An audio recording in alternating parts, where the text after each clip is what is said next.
Olá, sou a doutora Tatiana Teixeira Campos Leite, advogada e vice-presidente da Canasol.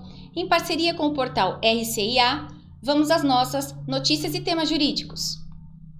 Hoje quero falar sobre os direitos do cônjuge ao término do relacionamento, seja este uma união estável ou um casamento, bem como o regime de bens e a partilha dos frutos advindos da vida em comum.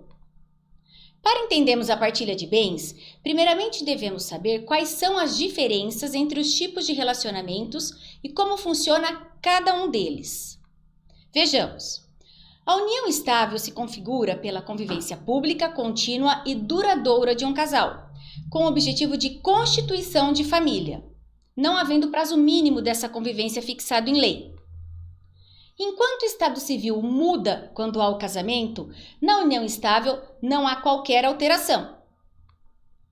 O casamento também visa a constituição de família, porém é mais formal. É um vínculo jurídico estabelecido entre duas pessoas e que necessita do registro civil, sendo emitida uma certidão de casamento aos cônjuges. Já na união estável, pode existir ou não a formalização deste relacionamento. E se assim optarem, podem os parceiros fazer um pacto de união estável perante o cartório de notas, através de escritura pública. No que diz respeito ao regime de bens, de acordo com a legislação brasileira, se um casal em união estável não especificar o regime, fica definido que a relação será regida pelo regime da comunhão parcial de bens. Porém, se o casal decidir oficializar em cartório a união estável, assim como no casamento, poderão os parceiros escolher, inclusive, qual tipo de regime de bens que irá reger a relação, podendo ser a separação total de bens, a comunhão parcial de bens, a comunhão universal e a participação nos aquestos.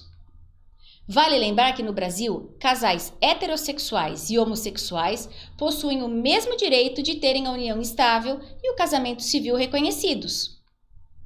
Cada tipo de regime dá ao casal o direito à partilha dos bens de forma diferente um do outro. Vamos lá. Regime da comunhão parcial de bens. Todos os bens adquiridos após o início da união ou da data do casamento serão comuns ao casal e dividido entre eles em proporções iguais. Já os bens adquiridos individualmente antes da data do casamento ou do início da união permanecem como propriedade individual de cada um, inclusive bens cuja aquisição tiver por título uma causa anterior, como, por exemplo, uma herança. Regime da comunhão universal de bens. Todos os bens de ambos os cônjuges serão comuns ao casal, ou seja, os bens que os cônjuges tinham antes do relacionamento e os bens adquiridos pelo casal durante a união deverão ser partilhados entre eles em caso de término da relação, inclusive bens recebidos como herança. Regime da separação total de bens. Todos os bens de ambos os cônjuges permanecerão sempre de propriedade individual de cada um. Portanto, não se dividem ao final do relacionamento. E participação final nos aquestos. Este é um regime misto. Os bens que os cônjuges possuíam antes do casamento e aqueles que adquiriram após permanecem próprios de cada um, como se fosse uma separação total de bens. Porém, se houver a dissolução do casamento, os bens que foram adquiridos a título oneroso na constância da relação serão partilhados entre o casal. Concluindo, o tipo de relacionamento e o regime de bens é um assunto que quem está querendo casar não quer tratar, pois falar de regime de bens significa falar de um fim da união e de dinheiro.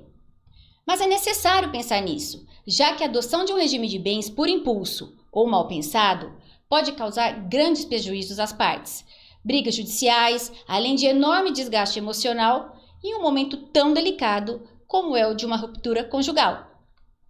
Notícias e temas jurídicos fica por aqui. Abraço e tenham todos um excelente final de semana.